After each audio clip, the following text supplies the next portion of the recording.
नमस्कार दोस्तों, आपका स्वागत है। प्लीज चैनल को सब्सक्राइब कीजिए।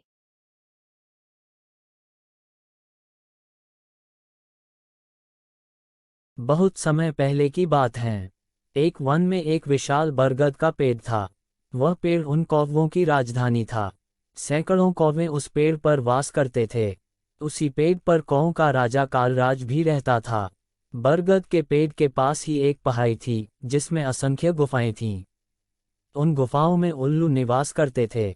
अवुलवर्धन उनका राजा था। अवुलवर्धन बहुत पराक्रमी राजा था। कौवों से उसकी दुश्मनी थी। उसे कौओं से इतनी नफरत थी कि किसी कौए को मारे बिना वह भोजन नहीं करता था। जब बहुत अधिक कौए मारे जाने लगे तो उनके राजा कालराज को बहुत चिंता होने लगी। उसने कौओं की एक सभा इस समस्या पर विचार करने के लिए बुलाए। कालराज बोला, मेरे प्यारे कौओं, आपको तो पता ही है कि उल्लुओं के आक्रमणों के कारण हमारा जीवन असुरक्षित हो गया है। हमारा शत्रु शक्तिशाली हैं और अहंकारी भी। हम पर रात के अंधेरे में हमले किए जाते हैं। हम रात को देख नहीं पाते। इसी का वह फायदा उठाते हैं। फिर कालराज ने सियाने और बुद्धिमान कौओं से अपने सुझाव देने के लिए कहा। लेकिन एक डरपोक कौवा बोला, हमें उल्लू से समझौता कर लेना चाहिए और हमारा बचाव कर लेना चाहिए। बहुत से कौओं ने कां कां करके उसका विरोध प्रकट किया। एक गर्म दिमाग का कौवा चीखा, हमें उन दुष्टों से बात नहीं करनी चाहिए। सब उठो और उन पर हमला बोल दो। फिर उनमें से एक निराशावादी कौवा बोला, शत्रु बलवान हैं, हमें यह पेड़ छोड़कर दूर चले जाना चाहिए। एक सियाने कौवे ने सलाह दी, अपना घर छोड़ना ठीक नहीं होगा। हम यहाँ से गए तो बिल्कुल ही टूट जाएंगे। हमें यहीं रहकर दूसरे पक्षियों से सहायता लेनी चाहिए। कौओं में सबसे चतुर व बुद्धिमान चिरंजीवी नामक एक कौवा था, जो चुपचाप बैठा सबकी दलीलें सुन रहा था। राजा कालराज उसकी ओर मुड़ा और बोला, महाशय, आप चुप हैं। मैं आपकी राय जानना चाहता हूँ। चिरंजीवी बोला, महाराज, शत्रु अधिक शक्तिशाली हो तो छलनीति से काम लेना चाहिए। कैसी छलनीति? जरा साफ साफ समझाओ चिरंजीवी। राजा ने कहा। चिरंजीवी बोला, हमें एक नाटक करना होगा। आप मुझे भला बुरा कहिए और मुझ पर जानलेवा हमला कीजिए। यह सुनकर कालराज चौंक गया। यह आप क्या कह रहे हैं चिरंजीवी? चिरंजीवी कालराज राजा वाली डाली पर जाकर कान में बोला, छलनीति के लिए हमें यह नाटक करना होगा। हमारे आसपास के पेड़ों पर उल्लू जासूस हमारी इस सभा की सारी कार्यवाही देख रहे हैं। उन्हें हमारे फूट और झगड़े का नाटक दिखाना होगा। इसके बाद आप सारे कौओं को लेकर बलभीम पर्वत पर जाकर मेरी प्रतीक्षा करें। मैं उल्लुओं के दल में शामिल होकर उनके विनाश का सामान जुटाऊंगा। घर का भेदी बनकर उनकी लंका ढाऊंगा। फिर नाटक शुरू हुआ। चिरंजीवी चिल्लाकर बोला, मैं जैसा कहता हूँ वैसा कर राजा। क्यों हमें मरवाने पर तुला है? कालराज चीख उठा, गद्दार, राजा से ऐसी बदतमीजी से बोलने की तेरी हिम्मत कैसे हुई? कई कौए एक साथ चिल्ला उठे, इस गद्दार को मार दो। राजा कालराज ने अपने पंख से चिरंजीवी को जोरदार झापड़ मारकर तनी से गिरा दिया और घोषणा की, मैं गद्दार चिरंजीवी को कौवा समाज से निकाल रहा हूँ। अब से कोई कौवा इस नीच से कोई संबंध नहीं रखेगा।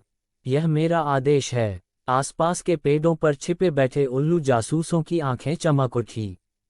उल्लुओं के राजा को जासूसों ने सूचना दी कि कौओं में फूट पड़ गई हैं। मारपीट और गाली गलौच हो रही हैं। इतना सुनते ही उल्लुओं के सेनापति ने राजा से कहा, महाराज, यही मौका है कौओं पर आक्रमण करने का।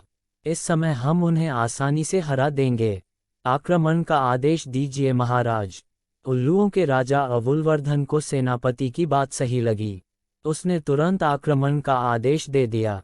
बस फिर क्या था, हजारों उल्लुओं की सेना बरगद के पेड़ पर आक्रमण करने चल दी।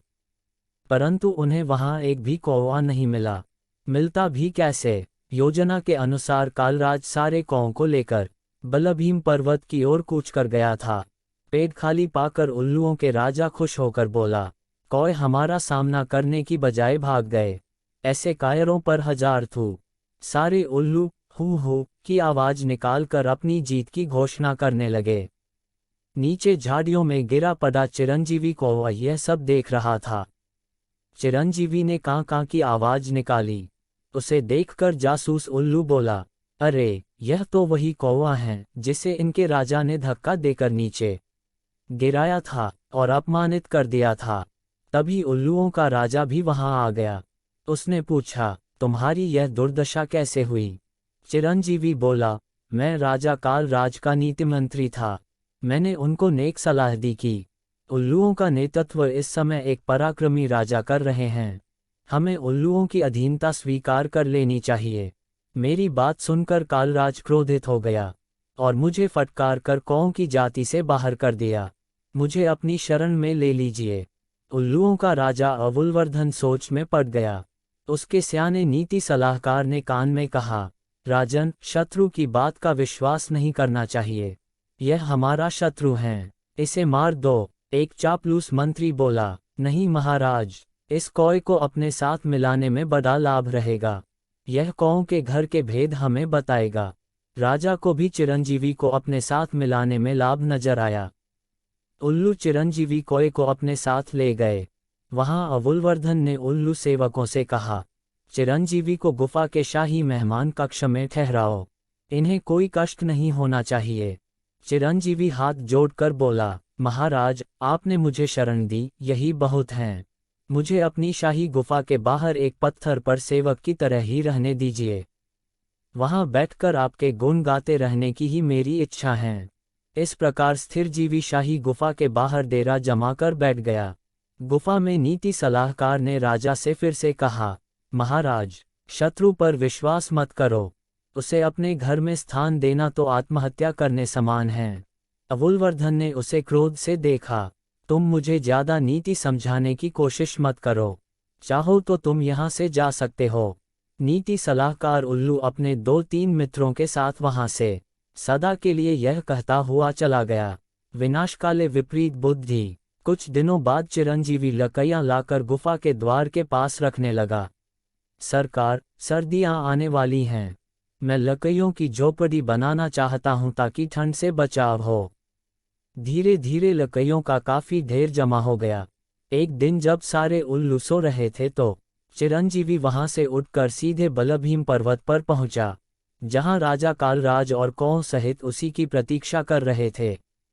चिरंजीवी ने कहा, अब आप सब निकट के जंगल से, जहां आग लगी है, एक एक जलती लकड़ी चोंच में उठाकर मेरे पीछे आइए। कौओं की सेना चोंच में जलती लकड़ियां पकड़ चिरंजीवी के साथ उल्लुओं की गुफाओं में आ पहुंची। चिरंजीवी द्वारा ढेर लगाए लकड़ियों में आग लगा दी गई। सभी उल्लू जलने या दम घुटने से मर गए। राजा कालराज ने चिरंजीवी को कौवा रत्न की उपाधि दी। सीखा, शत्रु को अपने घर में पनाह देना, अपने ही विनाश का सामान जुटाना है।